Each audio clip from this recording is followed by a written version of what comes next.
Bachelor ಅಂದ್ರೆ ಯಾರು ಇಲ್ಲ ಮನೆ ಚಲೋ ಇವೆ. ಗಂಡಸರು ಭಾರಿ ಚಲೋ ಇರ್ತಾರೆ. ಮಿಥುನ್ ಬಂದು ಹೇಳ್ತೀನಿ, ಒಬ್ಬ ಗಂಡ ಮಿಥುನ ಹೆಂಡತಿ ಯಾವ್ದೋ ರಾಶಿ ಗೊತ್ತಿಲ್ಲ, ಆಫೀಸ್ನಿಂದ ಮಧ್ಯಾಹ್ನ ಮನೆಗೆ ಬಂದವ ಏನೋ ಕೆಲಸ ಇಲ್ಲ ಅಂತ ಹೇಳಿ ಬಂದು ಹಾಕಾರ ಅವ್ರನ್ನ ಅರೆಸ್ಟ್ ಮಾಡ್ತೀನಿ, ಅಷ್ಟಾಗಿ ನನ್ನ ಪ್ಯಾಂಟಿಗೆ ಹುಟ್ಟಿದ್ದೆ ದಯವಿಟ್ಟು ಹಚ್ಚಿಡು ಅಂತ ಹೇಳಿದ. ಆಕೆ ಗಂಟೆಗೆ ಏನೋ ಟಿಫಿನ್ ಕೊಟ್ಟು ನಾವು ಟಿಫಿನ್ ಮಾಡಿ ರೆಸ್ಟ್ ಮಾಡಿದ್ದ, ಆಕೆ ಬೇರೆ ಕೆಲಸದಾಗ ತೊಡಗಿದ್ರಿಂದ ಹುಕ್ ಹಚ್ಚೋದು ಮರ್ತು ಬಿಟ್ಟು ಅವ ಹೋಗೋ ಟೈಮ್ ಮಾತ್ರ ನಾವು ಏನು ರೆಡಿ ಆಗ್ಲಿಕ್ಕೆ ಈಕೆ ಬಂದು ನಕರ ಮಾಡ್ಲಿಕ್ಕೆ ಶುರು ಮಾಡಿಲ್ಲ. ರೀ ನಿಜ ಹೇಳಿ, ನಿಮ್ಗೆ ಪ್ಯಾಂಟ್ ಇಂಪಾರ್ಟೆಂಟ್ ಏನು ಹೆಂಡ್ತಿ ಇಂಪಾರ್ಟೆಂಟ್? ಇವ ಅಂತ ನನಗೆ ಪ್ಯಾಂಟೇ ಇಂಪಾರ್ಟೆಂಟ್. ಯಾಕಂದ್ರೆ ನಾ ಹೆಂಡ್ತಿಲ್ಲ ಅಂದ್ರೆ ಎಲ್ಲಿ ಬೇಕಲ್ಲಿ ಹೋಗ್ಬೋದು, ಪ್ಯಾಂಟ್ ಇಲ್ಲ ಎಲ್ಲಿ ಹೋಗ್ಲಿಕ್ಕೆ ದಯವಿಟ್ಟು ಹಚ್ಕೊಡ್ಬೋದು. ಸೊ ಮಿಥುನದ ಮಂದಿ ಇಂತ ಚಾಲು ಇರ್ತಾರೆ. ನೀವು ಹೇಳ್ತೀನಿ, ನೀವೆಲ್ಲ ನೆನಪಿರ್ಬೇಕು, ಆ ₹1 ನಾಣ್ಯ ನಮ್ಮೂರು ಬಸ್ ಸ್ಟ್ಯಾಂಡ್ನಾಗೆಲ್ಲ ಇರ್ತಾವ. ಇಲ್ಲಿ ಹೆಂಗ ಒಂದು ಹುಡುಗಿ ಪಾಪ ಒಂದು ವೇಟ್ ನೋಡ್ಕೊಂತ ನಿಂತಿತ್ತು, ₹1 ನಾಣ್ಯ ಹಾಕಿದ್ದು, ಕೆಲವೊಂದು ಕಾಲ್ ಬಂತು, ನೋಡಿದ್ದು ಯಾಕೋ ಸ್ವಲ್ಪ ಜಾಸ್ತಿ ಅದಿಷ್ಟು ವೇಟ್. ಅದಕ್ಕೆ ಏನ್ ಮಾಡಿದ್ರು, ತನ್ನ ಪರ್ಸು ಗಂಟಿ ಬ್ಯಾಗ್ ಎಲ್ಲ ತೆಗೆದಿಟ್ಟು ಮತ್ತೊಂದು ₹1 ಹಾಕಿದ್ರು. ಮತ್ತೆ ನೋಡಿದ್ರು, ಮತ್ತೆ ಯಾಕೋ ಒಂಚೂರು ಜಾಸ್ತಿ ಆಗುತ್ತೆ. ಈ ಸತ್ತ ಒಂದು ಸ್ವಲ್ಪ ಸ್ಯಾಂಡಲ್ಸ್ ತೆಗೆದಿತ್ತು. ಮತ್ತೆ ನೋಡಿದ್ರು, ಮತ್ತೆ ಯಾಕೋ ಒಂಚೂರು ಜಾಸ್ತಿ ಅನಿಸ್ತು. ಈ ಸತ್ತ ದುಪ್ಪಟ್ಟ ತೆಗೆದಿತ್ತು. ಮತ್ತೆ ನೋಡಿದ್ರು, ಮತ್ತೆ ಯಾಕೋ ಒಂಚೂರು ಜಾಸ್ತಿ ಅನಿಸ್ತು. ಆಕೆ ತಾಯಿ ಅದೆಲ್ಲ ವೇಟ್ ನೋಡೋದು ಯಾರ್ಯಾರು ನೋಡಿದಾರಂತ ಆ ಕಡೆ ಈ ಕಡೆ ನೋಡಿದ್ದಕ್ಕೆ ಇವ ಹಿಂದೊಂದು ಮಿಥುನ ರಾಶಿ ನಿಂತಿದ್ದಲ್ಲ, ಮೇಡಮ್ ಕಂಟಿನ್ಯೂ ಚೇಂಜ್ ಕಡಿಮೆ ಕೊಡ್ದೆ ನಾನು. ಇಂಥ ಅದ್ಭುತ ಮಿಥುನ. ಈ ಮಿಥುನದ ನಂತರ ನಾವು ನೋಡ್ರಿ ರಾಶಿ ಚಕ್ರ ಮುಂದಿನ ರಾಶಿ ತರ್ಕ ಹೇಳಿದ್ದೆ ನಿಮ್ಗೆ. ಒಂದು ವಿನೋದಿ ರಾಶಿ ನಂತರ ಇದೊಂದು ಪ್ರೀತಿ ತೋರಿಸೋ ರಾಶಿ, ತಾಯ್ತನ ತೋರಿಸೋ ರಾಶಿ ಈ ರಾಶಿ. ಚಂದ್ರ ಇದರ ಸ್ವಾಮಿ, ಜಲತತ್ವ ರಾಶಿ, ಸ್ತ್ರೀಲಿಂಗ ರಾಶಿ. ಹೆಂಗಿರ್ತಾರೆ ಈ ಮಂದಿ ಅದರ ಮಧ್ಯಮ ಕಾಯ, ಮನಸೋಕ್ತ ನಗುವಂತ, ದೊಡ್ಡ ಕಣ್ಣಿರು, ಉದ್ದ ಕೂದಲಿರು, ಪ್ರೇಮಮಯಿ, ಅಂತಃಕರಣಿ, ದಯಾಳುಗಳು ಈ ರಾಶಿಯವರು. ಈ ರಾಶಿ ಇಂಗ್ಲಿಷ್ನಾಗ ಕ್ಯಾನ್ಸರ್ ಅಂತ. ಯಾಕಂದ್ರೆ ಆ ರೋಗನೂ ಹಂಗಾದ್ರಿ, ಒಂದ್ ಸತ್ತೆ ಬಂದು ರೋಗಿ ಹಿಡ್ಕೊಂಡಿ ಅಂದ್ರೆ ಅವನ ಜೊತೆ ಸುಟ್ಟು ಹೋಗೋದ ಹೊರತಾಗಿ ಬಿಟ್ಟು ಹೋಗೋದಲ್ಲ. ಈ ಮಂದಿ ಹಂಗ ಒಂದ್ಸತ್ತೆ ಯಾಕೆ ನಮ್ಮ ಫ್ರೆಂಡ್ ಒಂದು ಸ್ವೀಕರಿಸಿದ್ರೆ ಅಂದ್ರೆ ಲೈಫ್ ಲಾಂಗ್ ಅವ್ರ ಜೊತೆ ಫ್ರೆಂಡ್ ಆಗಿರ್ತಾರೆ. ಅದಕ್ಕೆ ಕರ್ಕ ರಾಶಿ ಒಂದು ಫ್ರೆಂಡ್ ಇರ್ಬೇಕು, ನಮ್ಗೆ ಲೈಫ್ ಲಾಂಗ್ ಫ್ರೆಂಡ್ ಇರ್ತಾನ. ಇದು ಹೆಣ್ಮಕ್ಳಿಗೆ ಬಹಳ ಭೂಷಣವಾದಂತಹ ರಾಶಿ. ಈ ರಾಶಿ ಹೆಣ್ಮಕ್ಳು ನೋಡ್ರಿ ಪ್ರೇಮಿಯಾಗಿರ್ತಾರೆ ಮತ್ತು ಗಟ್ಟಿ ಮನಸ್ಸಿನಲ್ಲಿರ್ತಾರೆ. ಇವರಿಗೆ ಬಗ್ಗೆ ಒಂದು ಮಟಲಿಸ್ಟಿಕ್ ಅಪ್ರೋಚ್ ಇರ್ತದೆ, ಧಾರ್ಮಿಕ ಕಾರ್ಯಗಳಿಗೆ ಆಸಕ್ತಿ ಇರ್ತದೆ. ದೇವರು, ದಿಂಡ್ರು, ದಾನ, ಧರ್ಮ, ಪೂಜಾ ಪುನಸ್ಕಾರ ಇವುಗಳು ನಮ್ಮನ್ನ ನಾವು ತೊಡಗಿಸ್ಕೊತಾರೆ. ಅದು ಎಲ್ಲದಕ್ಕಿಂತ ಹೆಚ್ಚಾಗಿ ಮನೆ ಕೆಲಸವನ್ನ ಅತ್ಯಂತ ಪ್ರೀತಿ ಮತ್ತು ಕಾಳಜಿಯಿಂದ ಕೊಟ್ಟಿರೋ ಬಜೆಟ್ನಾಗ ನಡೆಸ್ಕೊಂಡು ಹೋಗ್ತಾರೆ. ಈಗ ಇಂಥ ಉತ್ತಮ ಸ್ವಭಾವದವರಿಗೆ ಕಠೋರ ಸ್ವಭಾವದ ಗಂಡನ ಸಿಗಬಾರ್ದು. ನಾವು ಸಿಗಬಾರ್ದು ಅಂತೇವೆ. ಹಂಗಾಗ್ತದೆ.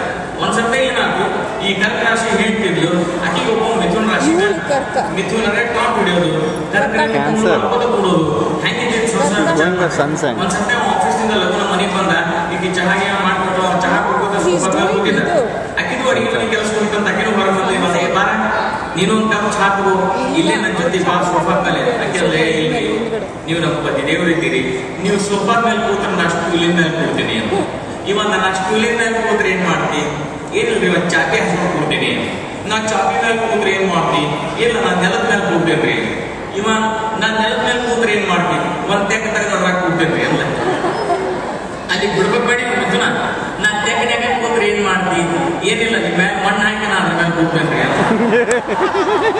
ಯಾಕಂದ್ರೆ ಕರ್ಕ ನೋಡ್ತದ, ಆಮೇಲೆ ಏನ್ ಮಾಡ್ಬೋದು. ಇಂಥ ಕರ್ಕ ರಾಶಿ. ಈ ಕರ್ಕ ರಾಶಿ ಔಟ್ ಆಫ್ ದಿ ವೇ ಹೋಗಿ ಹೆಲ್ಪ್ ಮಾಡುವಂತ ಮಂದಿ ಜಾಸ್ತಿ ಇರ್ತಾರೆ. ಆಮೇಲೆ ಸ್ವಲ್ಪ ಮುದ್ರು ಇರ್ತಾರೆ, ಇವ್ರಿಗೆ ಗೊತ್ತಿರಂಗಿಲ್ಲ. ಕರ್ಕ ರಾಶಿ ಹೇಳ್ತಿದ್ರು, ಮಿಥುನ ರಾಶಿ ಗಂಡ ಮತ್ತದ. ಇವರು ದಾರ್ಜಿಲಿಂಗಿಗೆ ಹೋಗಿದ್ರು. ದಾರ್ಜಿಲಿಂಗಿಗೆ ಹೋಗಿ ಒಂದು ವಾರ ಅಲ್ಲಿದ್ದು ವಾಪಸ್ ಬಂದ್ರು. ವಾಪಸ್ ಬಂದ್ಮೇಲೆ ನಮ್ಮೂರಾಗೆಲ್ಲ ಸಾಧ್ಯ ಅವೆಲ್ಲ ಸಾಧ್ಯ ಒಣಗಿದ್ರೆಲ್ಲ ಬಂದು ಯಾವ್ರಿಗೆ ಹೋಗಿದ್ರಿ, ಅಲ್ಲಿ ಯಾವ ಹೋಟೆಲ್ನಾಗಿದ್ರಿ ಅಂತೆಲ್ಲ ಮಾತಾಡಿಸ್ಲಿಕ್ಕೆ ಬರ್ತಾರೆ. ಹಂಗೆ ಮಾತಾಡಿಸ್ಲಿಕ್ಕೆ ಬಂದ್ರು ಮಂದಿ. ಈ ಹೇಳ್ತಿ ಏನಾರ ತರ್ತ ಕುತ್ರ ಕೊಡ್ತಾರಂತ ಈ ಮಿಥುನ ಗೊತ್ತಿತ್ತು. ಅದಕ್ಕೆ ನಾವು ಶುಶ್ ಮಾಡ್ಲಿಕ್ಕೆ ಬಂದವ್ರು ಏನ್ ಕೇಳಿದ್ರು, ನೀವು ಯಾವ ಹೋಟೆಲ್ನಾಗಿದ್ರಿ? ಅದು ಯಾವ ಹೋಟೆಲ್ ತಂಡ್ರೆ ಒಂದ್ ಮಿನಿಟ್ ಅದು ಬಡ ಹೋಗಿ ಒಳಗೆ ಕಾವೇಲ್ ತಂದು ನೋಡ್ರಿ, ಈಗ ಮೂಲಿಗಳ ಒಂದು ಯಾವ್ದೋ ಹೆಸರು ಬರ್ತಾ ಹೋಟೆಲ್ನಾಗಿದ್ವಿ ಅಂತ. ಪಾಪ ಗಂಡ ಕಂಟ್ರೋಲ್ ಮಾಡ್ಬೇಕು ಅಂದ್ರು ಗೊತ್ತಾಗ್ರಿ ಇವರಿಗೆ. ಔಟ್ ಆಫ್ ದಿ ಹೆಲ್ಪ್ ಮಾಡೋದ್ರಾಗ ಎಂಥ ಮಂದಿ ಇರ್ತಾರೆ ನೋಡ್ರಿ. ಒಂದ್ಸರ್ತಿ ಇವಾಗ ಯಾವುದೋ ಎಕ್ಸ್ಪ್ರೆಸ್ ಟ್ರೈನ್ ಯಶವಂತಪುರ ಸ್ಟೇಷನ್ ನಿಂದ್ರಂಗಿಲ್ಲ.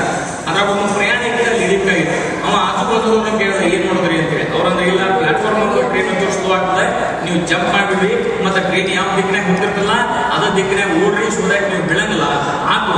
ಹಂಗ ಮಾಡ್ಕೊಂಡ ಲಗೇಜ್ ರೆಡಿ ಮಾಡ್ಕೊಂಡ ಸ್ಟೇಷನ್ ಬಂತು, ಜಂಪ್ ಮಾಡಿ ಓಡ್ಲಿಕ್ಕೆ ಶುರು ಮಾಡ್ದ. ಕಾರಣ ಕರ್ಕ ರಾಶಿ ನೋಡುದು ಅಲ್ಲ ಟ್ರೈನ್ ಮಿಸ್ ಮಾಡ್ಕೋದಮ್ಮ ಅಂತ ಹೇಳಿ ತನ್ನ ತೆಕ್ ಕರ್ಕೊಂಡು ಸೊ ಕರ್ಕ ರಾಶಿ ಹೆಲ್ಪಿಂಗ್ ಪಾಪ ಪ್ರಯಾಣಿಕ ಎಲ್ಲಿ ಪ್ರಯಾಣ ಮುಗಿಸ್ಬೇಕಾಗಿತ್ತು ಅಲ್ಲಿ ಮತ್ತೆ ಶುರು ಮಾಡ್ಬೇಕಲ್ಲ. ಸೊ ಇಂಥ ಹೆಲ್ಪಿಂಗ್ ನೇಚರ್ ಕರ್ಕದಾಗಿರ್ತದೆ ಅಂತ ಹೇಳಿದ್ರೆ ರಾಶಿ ಚಕ್ರದ ಮುಂದಿನ ರಾಶಿ ಸಿಂಹ. ಇದರ ಸ್ವಾಮಿ ರವಿ ತತ್ವ ಅಗ್ನಿ ಪುಲ್ಲಿಂಗ ರಾಶಿ.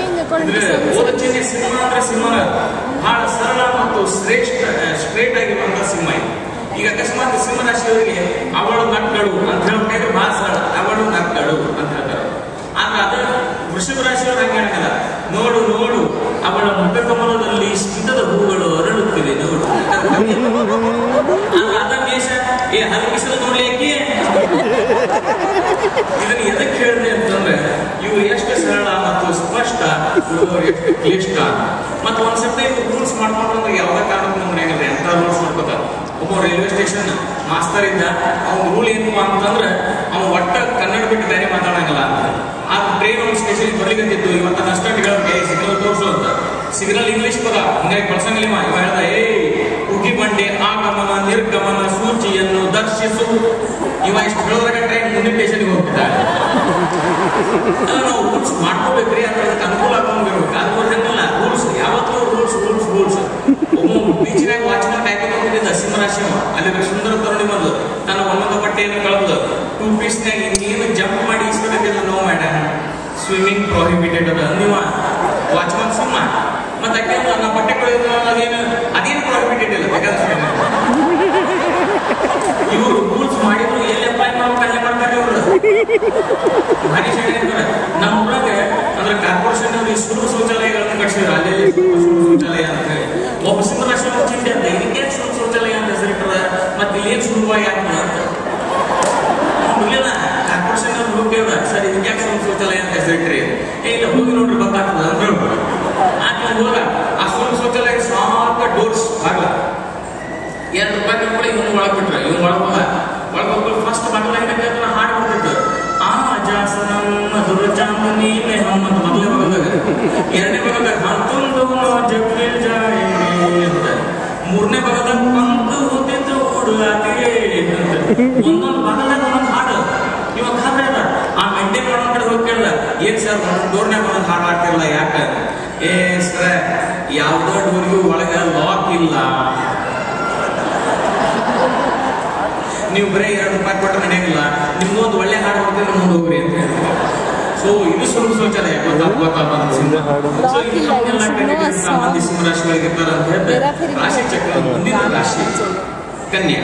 ಮೋಸ್ಟ್ ಡೌಟ್ಫುಲ್, ಯಾರನ್ನು ನಂಬದ ರಾಶಿ, ಯಾರನ್ನು ನಂಬಿಸೋದ ರಾಶಿ ಈ ರಾಶಿ. ಇದರ ಬೋಧ ಚಿಹ್ನೆ ನೋಡ್ರಿ, ನೌಕಾ ವಿಹಾರ ಮಾಡೋದಂತ ಮಹಿಳೆ. ಆಕೆ ನೌಕಾ ವಿಹಾರ ಮಾಡ್ಕೋತ ಅದನ್ನ ಎಂಜಾಯ್ ಮಾಡೋದು ಬಿಟ್ಟು ಒಂದ್ ಕೈ ಒಳಗೆ ಅಗ್ನಿ, ಇನ್ನೊಂದ್ ಕೈ ಒಳಗೆ ಧಾನ್ಯ ಇಡ್ತಾವೆ. ಅಂದ್ರೆ ಅದ್ರ ಅರ್ಥ ಏನಂದ್ರೆ ಮನೆ ಒಳಗೆ ಅಡಿಗೆ ಏನ್ ಮಾಡಿ ಅಂತ.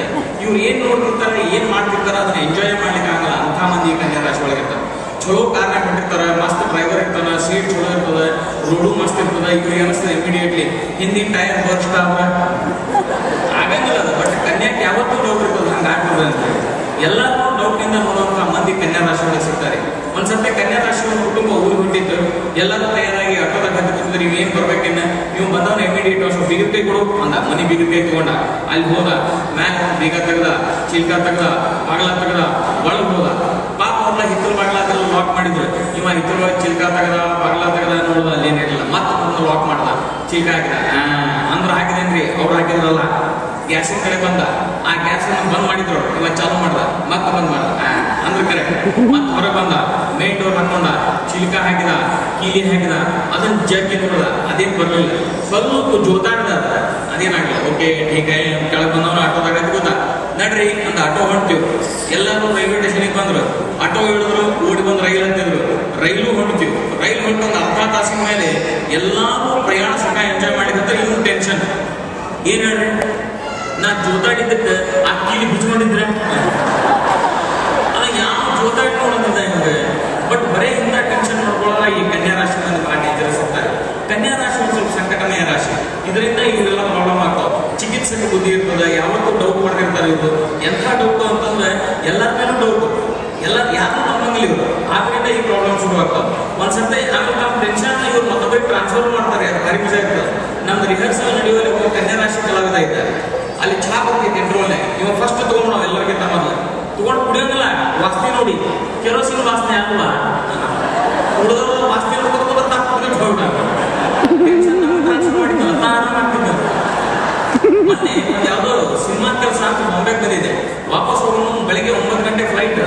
ಫೋನ್ ಮಾಡಿ ಕೇಳಿದೆ ರೈಟ್ ಟೈಮ್ ಅದ ಅಂದ್ರೆ ಲಗುನ ಹೋಗಿ ಚೆಕ್ ಇನ್ ಮಾಡಿ ನನ್ನ ಲಗೇಜ್ ಎಲ್ಲ ಕೊಟ್ಟು ಬೋರ್ಡಿಂಗ್ ಪಾಸ್ ತಗೊಂಡು ಆರಾಮಾಗಿ ಕೂತ್ಕೊಂಡೆ. ಅವತ್ತಿಂದ ಎಲ್ಲ ಅನುಕೂಲ ಇತ್ರಿ. ಅಗ್ನಿ ರೈಟ್ ಟೈಮ್ನಾಗ ಏರೋಪ್ಲೇನ್ ಟೇಕ್ ಆಫ್ ಆಯ್ತು. ಮ್ಯಾಲ್ ಬಂದು 15-20 ನಿಮಿಷದ ಮೇಲೆ ಪೈಲಟ್ ರೆಗ್ಯುಲರ್ ಇದನ್ನು ಚಾಲು ಮಾಡ್ದ.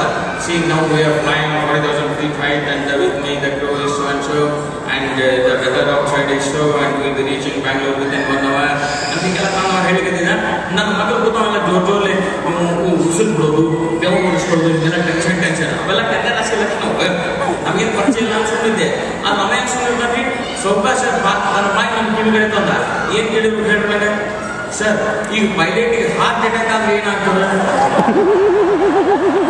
ಅದೇ ಕೇಳೋ ಪ್ರಶ್ನೆ ಇದು. ಎಲ್ಲದು 40,000 feet height ಮೇಲೆ ಕೆಳಗಿಂದ ಕೇಳಿದ್ರೆ ಬಹಳ ಟೆನ್ಷನ್ ಆಗೋದ್ರಿ.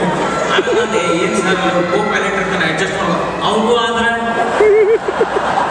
ಅವ್ರು ಒಂದ ಟೈಮಿಗೆ ಇವ್ರಿಗೆ ಯಾರು ಮಾಡೋದಿಲ್ಲದ ಹೆಂಗ್ ಟೆನ್ಷನ್ ಆಗಿ ಶುರು ಆಗ್ಬೇಕು. ಮುಂದೊಂದು 15 ಮಿನಿಟ್ನಲ್ಲಿ ನೋಡ್ತೀನಿ ಇವತ್ತು ತಲೆ ಅನ್ನಿಷ್ಟು ಬಿದ್ದು ಹೊಲಿಗದನ ಟೆನ್ಷನ್ ನನಗೆ ಟ್ರಾನ್ಸ್ಫರ್ ಮಾಡಿದ್ದಲ್ಲ ನಾನು ಮಾಡಿದ್ದು. ನನಗೆ ತಮ್ಗೆ ಏನ್ ಸಂಬಂಧ ಇರಲ್ಲ. ಆ ಟೆನ್ಷನ್ ಹೋಗೋದು ಅವ್ನು ದೇವೇಗೌಡರ ಲುಂಗಿ ಬಗ್ಗೆ ಟೆನ್ಷನ್. यार ये नहीं बात तुम्हारा देवेगौड़ा कौन सा एयरपोर्ट को जाता है, वहाँ एरोप्लेन में चढ़ता है उतरता है, कितना हवा रहता है. देवेगौड़ा उनके घाटे घाटे रहेंगे तो टेंशन नहीं होगा. आप देवेगौड़ा कॉन्फिडेंट ಆಗಿದ್ದಾರೆ ಪಾಪ. ಇವಾಗ ಟೆನ್ಷನ್ ಇನ್ನೊಬ್ಬರು ನೋಡ್ರಿ ಅವ್ಗ ವಾಜಪೇಯಿ ಅವ್ರ ಬಗ್ಗೆ ಟೆನ್ಷನ್ ಆಗ್ಬಿಟ್ಟಿದ್ದಂಗೆ. ವಾಜಪೇಯಿ ಭಾರಿ ಗ್ರೇಟ್ ಅಂತ. ಯಾಕೆ ವಾಜಪೇಯಿ ಗ್ರೇಟ್. ಪಾಕಿಸ್ತಾನ ನಮ್ಮ ವಿರೋಧಿ ರಾಷ್ಟ್ರ ಆಗಿ ಹೋದ್ರು, ಅವ್ರಿಗೆ ಸನ್ಮಾನ ಮಾಡಿದ್ರು. ನಾನು ಯಾರಾಗೇನೋ ಒಂದು ದೇಶದ ಪ್ರಧಾನಿ ಇನ್ನೊಂದು ದೇಶಕ್ಕೆ ಏನೋ ನಿಂಗೆ ಗೊತ್ತಿದ್ದ ದೋಸ್ತ ವಾಜಪೇಯಿ ಅವ್ರು ಹೆಂಗ್ ಹೋದ್ರು, ಬಸ್ನಾಗ ಹೋದ್ರು. ಬಸ್ನಾಗ ನಾನು ಲೈವ್ ಕವರೇಜ್ ಮಾಡಿದೆ. ದಿಲ್ಲಿಂದ ಹೊಂಟ್ರು, ಅಮೃತ್ಸರ್ ಬಂದ್ರು, ಅಲ್ಲಿಂದ ವಾಘಾ ಬಾರ್ಡರ್ ಲಾಹೋರ್ನಾಗ ನಾನು ಫುಲ್ ಲೈವ್ ಕವರೇಜ್ ನೋಡೀನಿ. ವಾಜಪೇಯಿ ಭಾರಿ ಗ್ರೇಟ್. ಇದ್ರ ಗ್ರೇಟ್ ಏನು ಮುಂಜಾನಿಂದ ಸಂತಕ ನಾನಾ ವಾಜಪೇಯಿ ಅವ್ರು ನೋಡೇನಿ ಗ್ರೇಟ್. ಯಾಕಂದ್ರೆ ವಾಜಪೇಯಿ ಒಟ್ಟ ಟಾಯ್ಲೆಟ್ಗೆ ಹೋಗಿಲ್ಲ. ಹೋಗಿರ್ಬೋದು ಮತ್ತೆ ತೋರ್ಸೇ ಇಲ್ಲ ಟಿವಿಯಾಗೆ. ಅಂದ್ರೆ ಇವನ್ ಸಲುವಾಗಿ ವಾಜಪೇಯಿ ಸಾಹೇಬ್ರು ಭಾಯಿಯೋ ಬೇನೋ ಮೈ 2 ಮಿನಿಟ್ ಜಾಗೆ आता हूं ಕ್ಯಾಮ್ರಾ ಸರ್ 1 ಮಿನಿಟ್ ಶೂಟ್ ಮಾಡ್ತಾ ಅಂತ ತೋರ್ಸಿಂದ ಒಬ್ಬ ನೋಡ್ರಿ ಎಂತ ಟೆನ್ಷನ್ ಇರ್ತದ ಮಂದಿಗೆ. ಇಂಥ ವಿಚಿತ್ರ ಟೆನ್ಷನ್ ಇರೋ ಮಂದಿ ಕನ್ಯಾ ರಾಶಿಗಳು ಸಿಗ್ತಾರೆ ಅಂತ ಹೇಳ್ತಾ ರಾಶಿ ಚಕ್ರದ ಮುಂದಿನ ರಾಶಿ ತುಲಾ. ಮೋಸ್ಟ್ ಬ್ಯಾಲೆನ್ಸಿಂಗ್ ರಾಶಿ ಈ ರಾಶಿ. ಬೃಂದಾವನ ಇಲ್ಲಿ ನಿಮ್ಮ ಸಂಸ್ಥೆ ಅದ. ಇದರ ಅಧ್ಯಕ್ಷ ಉಷಾ ಪ್ರಸನ್ನ ಕುಮಾರ್ ಅವ್ರ ಪತಿರಾಯ ಪ್ರಸನ್ನ ಕುಮಾರ್ ಇದ್ದಾರೆ, ಅವ್ರ ರಾಶಿ. ಇದರ ಶುಕ್ರ ಪುಲ್ಲಿಂಗ ರಾಶಿ. ನಿಮ್ಮ ಮಾಹಿತಿ ಗೊತ್ತಿರಲಿ ಅಂತ ಹೇಳಿದೆ ಅಷ್ಟೇ. ವಾಯು ತತ್ವದ ಈ ರಾಶಿ ಬೋಧ ಚಿಹ್ನೆ ಕೈ ಒಳಗೆ ತಕ್ಕಡೆ ಹಿಡಿದಿರುವ ಪುರುಷ. ಬಹಳ ಬ್ಯಾಲೆನ್ಸ್ಡ್ ಮಂದಿ ಈ ರಾಶಿ ಒಳಗೆ ಇರ್ತಾರೆ. ಈ ರಾಶಿ ಮಂದಿ ಹೇಗಿರ್ತಾರೆ ಅಂದ್ರೆ ಕಟುತ್ವ ಮತ್ತು ಎಲ್ಲರ ಜೊತೆ ನಗರಕ್ಕೊಂತ ಸಿಹಿಯಾಗಿ ಮಾತಾಡೋರು ಇವರಾಗಿರ್ತಾರೆ. ಇಲ್ಲಿ ನೀವು ಏನಂತಂದ್ರೆ ಐಶ್ವರ್ಯ ಮತ್ತು ಶಾಸ್ತ್ರ ಈ ಎರಡರ ಅಪೂರ್ವ ಐಕ್ಯವನ್ನು ನೋಡಬಹುದಾಗಿದೆ. ಜಾಣರಿರ್ತಾರೆ ಇವರು, ಗ್ರಹಣಶೀಲರಿರ್ತಾರೆ, ಪರಿಪಕ್ವ ಮನಸ್ಸಿನ ಸಮತೋಲ ಪ್ರವೃತ್ತಿಯ ಮನೋಹರ ವ್ಯಕ್ತಿತ್ವ ಇವರಾಗಿರ್ತಾರೆ. ಆದ್ರೆ ಇವೆಲ್ಲೂ ಪೊಲೀಸ್ ಆಫೀಸರ್ಸ್ ಆಗಬಾರ್ದು, ಯಾಕಂದ್ರೆ ಬಹಳ ಬ್ಯಾಲೆನ್ಸ್ ಇರುತ್ತಲ್ಲ. ಅಲ್ಲಿ ತೆಲಂಗಾಣದಲ್ಲಿ ಹೋಗಿ ಬ್ಯಾಲೆನ್ಸ್ಡ್ ಗೋಲಿಬಾರಾಗಲಿ. ಸೊ ನಮ್ಮ ದೇಶದ ಲಾ ಅಂಡ್ ಆರ್ಡರ್ ಪರಿಸ್ಥಿತಿ ಏನಾಗ್ತದೆ ವಿಚಾರ ಮಾಡ್ರಿ. ಈ ತುಲಾ ರಾಶಿ ಮಂದಿ ಇವಾಗ ಪ್ರೆಸೆನ್ಸ್ ಆಫ್ ಮೈಂಡ್ ಬಹಳ ಚಂದ ಇರ್ತದೆ. ನಿಮ್ಗೆಲ್ಲ ಈ ಕಥೆ ಗೊತ್ತಿರಬೇಕು. ಭೋಜರಾಜನ ಆಸ್ಥಾನದ ಕಾಳಿದಾಸನ ಅಮ್ಮ ತುಲಾ ರಾಶಿಯಾಗಿದ್ದ. ಹಗಲೆಲ್ಲ ಕಾಳಿದಾಸ ಭೋಜರಾಜ ಫೇವರ್ ಮಾಡ್ತಿದ್ದ. ಅದಕ್ಕೆ ಉಳಿದವರೆಲ್ಲ ಸೇರಿ ಅವ್ರ ಮೇಲೆ ಕಂಪ್ಲೇಂಟ್ ಮಾಡಿದ್ರು. ಏನ್ ಕಾಳಿದಾಸಗೆ ನೀವು ಇಷ್ಟು ಫೇವರ್ ಮಾಡ್ತೀರಿ, ಇದು ಬರೋಬರಿ ಅಲ್ಲ. ಅದಕ್ಕೆ ಅವ್ರು ಹೇಳಿದ್ರು ನೋಡ್ರಿ ಎಂತೆಂಥ ಕಾವ್ಯಗಳನ್ನು ಮಾಡ್ದಾನ ಮತ್ತು ಕರೆ ಉತ್ತರ ಕೊಡ್ತಾನ. ಆ ಉತ್ತರಕ್ಕೆ ನಾ ಸನ್ಮಾನ ಮಾಡಿ ಬಹುಮಾನ ಕೊಡಲಿಲ್ಲ ಅಂತ ರಾಜಧರ್ಮಕ್ಕೆ ಅನ್ಯಾಯ ಆಗ್ತದೆ. ಅದಕ್ಕೆ ಉಳಿದವರೆಲ್ಲ ಹೇಳಿದ್ರು ನೀವು ನಮ್ಮನ್ನು ಪ್ರಶ್ನೆ ಕೇಳ್ರಿ, ನಾವು ಉತ್ತರ ಕೊಡ್ತೀವಿ. ಅದಕ್ಕೆ ಮರುದಿವಸ ಆಸ್ಥಾನಕ್ಕೆ ಬಂದ್ಕೊಳ್ಳಿ ಭೋಜರಾಜ ಹೇಳ್ದ ಇವತ್ತಿನ ಪ್ರಶ್ನೆ ಕಾಳಿದಾಸಗೆಲ್ಲ ಉಳಿದವ್ರಿಗೆಲ್ಲ ಹೇಳ್ರಿ ನನ್ನ ಅಂಗೈಗಳ ಕೂದಲು ಹಾಕಿಲ್ಲ ಅಂತ. ಎಲ್ಲರೂ ವಿಚಾರ ಮಾಡಿದ್ರು ಕೂದಲು ಹಾಕಿಲ್ಲ ಅಂತ. ಎಲ್ಲರೂ ವಿಚಾರ ಮಾಡಿದ್ರೆ ಯಾರಿಗೂ ಗೊತ್ತಾಗಲಿಲ್ಲ. ಕಡೆಗೆ ಅವರೆಲ್ಲ ಏನ್ ಡಿಸೈಡ್ ಮಾಡಿದ್ರು, ಕಾಳಿದಾಸನ ಕೇಳ್ರಿ. ಆಯ್ತು ಕಾಳಿದಾಸನ ನೀವೇ ಹೇಳ್ರಿ. ಅದಕ್ಕೆ ಕಾಳಿದಾಸ ಹೇಳಿದ್ರು ನೋಡ್ರಿ ರಾಜರ ನೀವು ಆಗಾಗ ಬಹುಮಾನಗಳನ್ನು ಕೊಡ್ತೀರಿ, ಅವ್ರು ನಿಮ್ಮ ಅಂಗೈಯಾಗಿಂದ ಸರದ್ ಬರ್ತಾವ. ಸರದಾಡುವಲ್ಲಿ ನಡೆದಾಡುವಲ್ಲಿ ಏನು ಬೆಳೆಯುವುದಿಲ್ಲ, ಹಿಂಗಾಗಿ ನಿಮ್ಮ ಅಂಗೈಗಳ ಕೂದಲಿಲ್ಲ. ವೆರಿ ಗುಡ್ ಅಂದ್ರೆ ರಾಜ. ಆದ್ರೆ ಕಾಳಿದಾಸನ ನಿಮ್ಮ ಅಂಗೈ ಇರಲಿಲ್ಲ ಸರ್, ನಾ ಇಸ್ಕೊತಿರಲ್ಲ ಇಲ್ಲಿ ಸಿಗ್ತಾವು ಅಂತ. ಅದಕ್ಕೆ ಉಳಿದವ್ರು ಹೌದ್ರಿ ನಿಮ್ದೇನೋ ಕೊಡ್ಕೊಳ್ಳೋದು ಅಂದ್ರೆ ನಮ್ಮ ಅಂಗೈ ಒಳಗೆ ಯಾಕಿಲ್ಲ. ಅದಕ್ಕೆ ಕಾಳಿದಾಸ ಎದ್ದು ಹೇಳ್ದ ನಿಮ್ಗೆ ಏನೂ ಸಿಕ್ಕಿಲ್ಲ ಅಂತ ಕೈ ಹೊಸಿತಿರಲ್ಲ, ಆದ್ರಿಂದ ನಿಮ್ಮ ಅಂಗೈ ಒಳಗಿಲ್ಲ. ಇಂಥ ಅದ್ಭುತ ಪ್ರೆಸೆನ್ಸ್ ಆಫ್ ಮೈಂಡ್ ನಾವು ಇವ್ರಲ್ಲಿ ನೋಡ್ಲಿಕ್ಕೆ ಸಿಗ್ತದೆ. ಮತ್ತೆ ಇವ್ರ ಸೆನ್ಸ್ ಆಫ್ ಹ್ಯೂಮರ್ ಭಾಳ ಚಂದ ಇರ್ತದೆ. ಹೆಂಗೆ ಅಂತಂದ್ರೆ ನೋಡ್ರಿ ಒಂದ್ಸರ್ತೆ